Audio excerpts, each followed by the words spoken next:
Isa ang Bagak sa may pinakamaganda at maliwalas pagdating sa karagatan. Napakapresko ng hangin at malinaw ang tubig. Bukod dyan, pino din ang buhangin. Kaya masarap maglakad sa dalampasigan. Welcome back mga katambay. Ngayong araw nga, ipupuntahan namin ng Bagak Bataan at mag-overnight camping.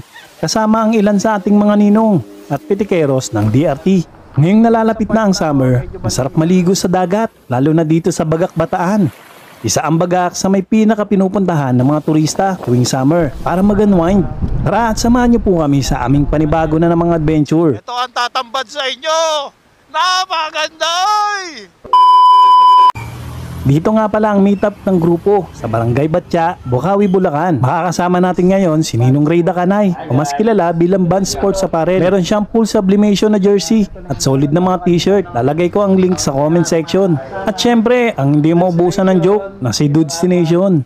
4 AM ang usapan pero 5 AM na kami nagkita-kita dahil sa madalas na pag-ulan. Mula nga dito sa Bukawi, Bulacan ay babagtasin namin ang kahabaan ng MacArthur Highway hanggang narating namin ang Pampanga. Dito sa San Fernando, Pampanga, maganda na ang tanawin, sobrang solid ng daan. Ito yung masarap sa long ride, very peaceful na tanawin, talagang nakaka-relax. Dito nga pala kami dumaan sa Santa Cruz, diretso lang hanggang narating namin ang Pilar.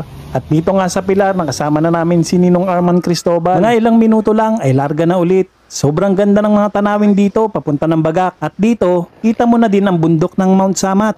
Talagang nakakamangha. Ang ganda ng pagbasdan. Finally, nakarating na tayo dito sa Bagak Bataan. Ang ganda dito, tahimik ang lugar. Sulit ang biyahe. Bagak pala to. Dito na? Bago nga pala kami dumating sa venue, merong mga naniningil ng environmental fee.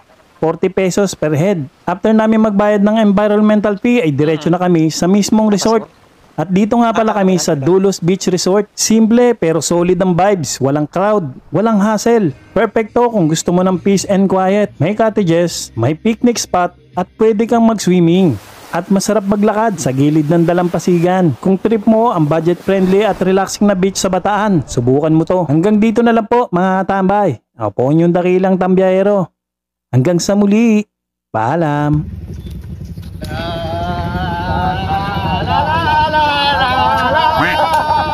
Oh.